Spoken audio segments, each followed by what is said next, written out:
Hello everyone, मैं doctor Nilima. आज इस वीडियो में हम बात करेंगे मार्जिनलाइज्ड ग्रुप की।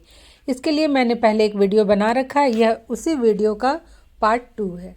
इसके अतिरिक्त यदि आप बीएड के सिलेबस का हिंदी ट्रांसलेशन चाहते हैं या फिर बीएड के कोर्स 1, 2, 3, 5, 10 और 9 के कुछ टॉपिक्स के वीडियो चाहते हैं तो डिस्क्रिप्शन बॉक्स में लिंक दिया हुआ है, आप वहाँ जाकर देख सकते हैं।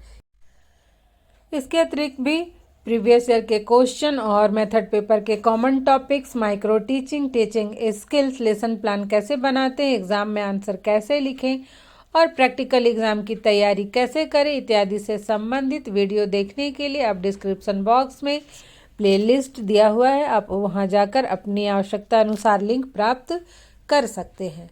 आइए शुरुआत करते हैं। अनुसूचित जातियों एवं जनजातियों की शिक्षा, एजुकेशन ऑफ ST/SC। तो जो भारतीय संविधान में अनुसूचित जातियों एवं जनजातियों की शैक्षिक हितों की रक्षा के लिए प्रावधान किए गए हैं, उसके विषय में हम अब आगे देखेंगे। सबसे पहला है ढेबर कमीशन 1960।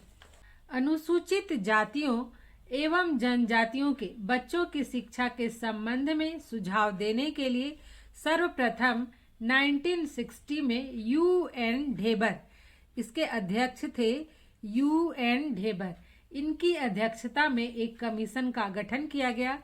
इस कमीशन ने ST/SC जो बच्चे थे उनके लिए निःशुल्क शिक्षा, निःशुल्क पाठ्यक्रम, पुस्तकें, लेखन सामग्री, वस्त्र, मध्याह्न भोजन और उनके लिए अन्य फैसिलिटीज की व्यवस्था करने का सुझाव दिया था। नंबर 2 है कोठारी कमीशन।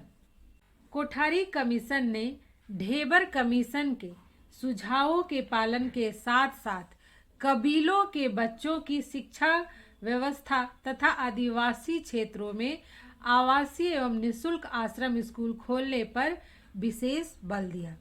अर्थात यह कोठारी कमीशन ने ये कहा कि जो ढेबर कमीशन है उसके सिफारिशों को तो लागू किया ही जाए, साथ साथ जो आदिवासी क्षेत्रों में के बच्चे हैं उनके लिए आवासीय एवं निःशुल्क विद्यालय को आश्रम विद्यालय खोला जाए।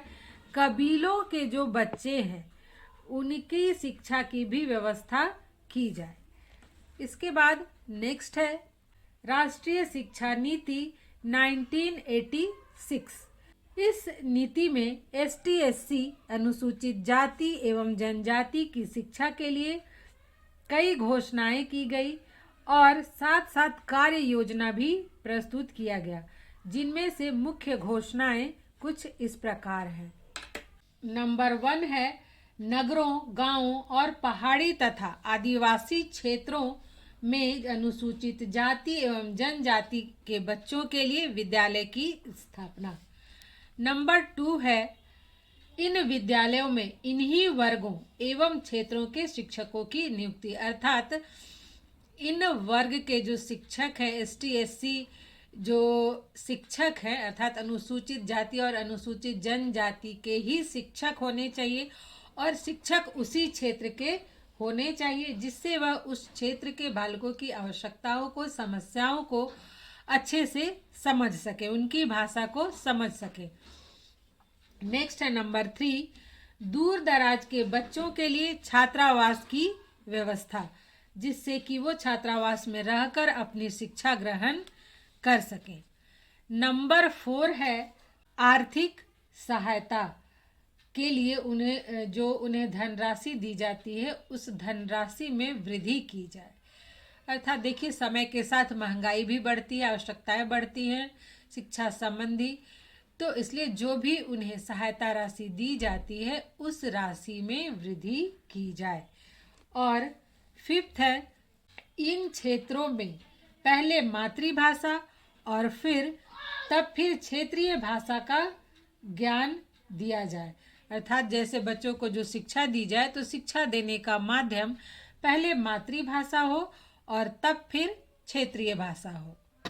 इस प्रकार से स्वतंत्रता प्राप्ति के पश्चात वंचित वर्गों में शामिल ST/SC वर्ग के जो लोग हैं उनकी शिक्षा के लिए ढेबर कमीशन, कोठारी कमीशन ने कई घोषणाएं की, सुझाव दिए और फिर राष्ट्रीय शिक्षा नीति के द्वारा इनके बीच शिक्षा के प्रचार प्रसार के लिए, इनको भी शिक्षा के समान अवसर देने के लिए, शिक्षा को सर्वसुलभ बनाने के लिए इन घोषणाओं के अनुसार कई कार्य किए जा रहे हैं, जिसमें आइए देखते हैं क्या क्या कार्य हो रहे हैं।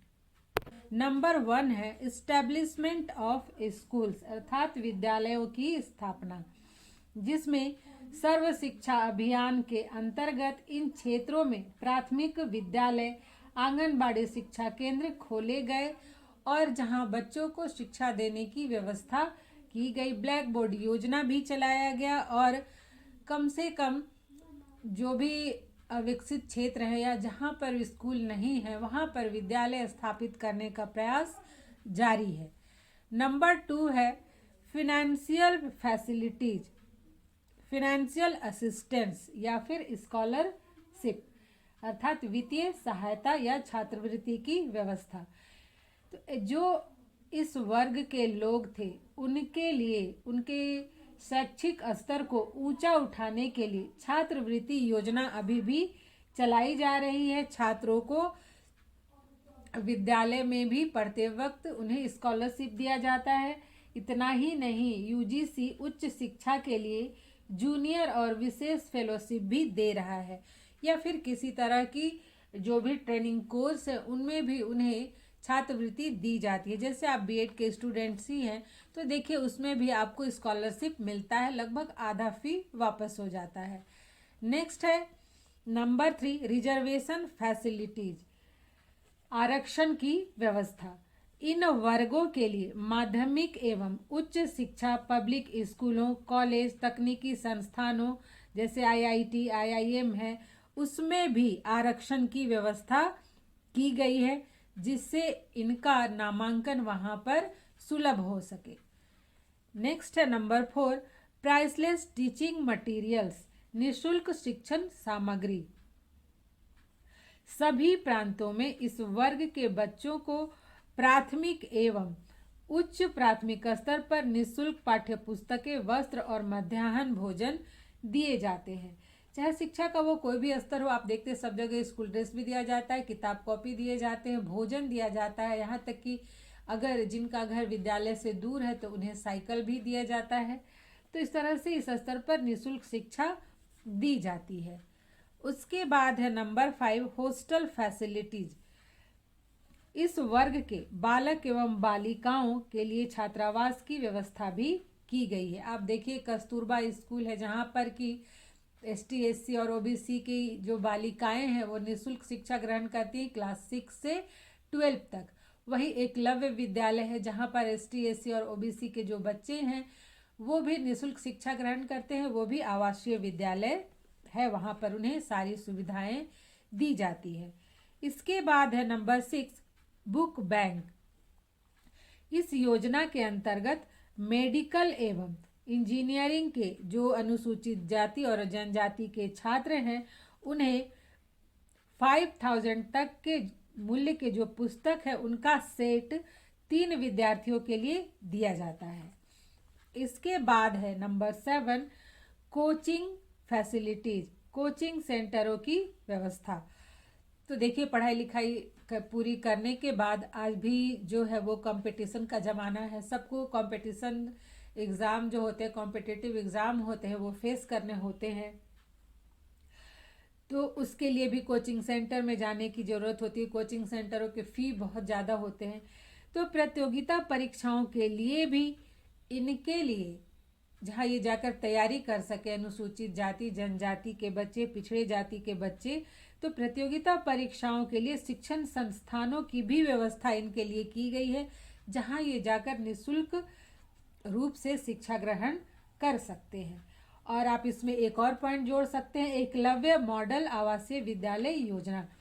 ये है जनजातीय बच्चों के लिए, शेड्यूल्ड ट्राइब के लिए, जहाँ पर कि बच्चे 6 क्लास से एक एग्ज़ाम होता है एंट्रेंस, अगर वो एग्ज़ाम को वो क्वालिफाई करते हैं तो वहाँ एडमिशन ले सकते हैं और क्लास 12 तक वो निःशुल्क शिक्षा प्राप्त कर सकते हैं। इस प्रकार से समाज के ये जो वंचित वर्ग हैं, महिलाएं, एसटी एससी समूह के लोग, इनकी शिक्षा की व्यवस्था के लिए, इनको समाज की मुख्य धारा में लाने के लिए सरकार की ओर से कई योजनाएं चलाई जा रही हैं। इन्हें कई तरह की फैसिलिटीज दी गई है, जिससे ये भी पढ़ लिख कर समाज की मुख्य धारा से जुड़ सकें, अपना विकास कर सके और समाज के विकास में भी अपना योगदान दे सके।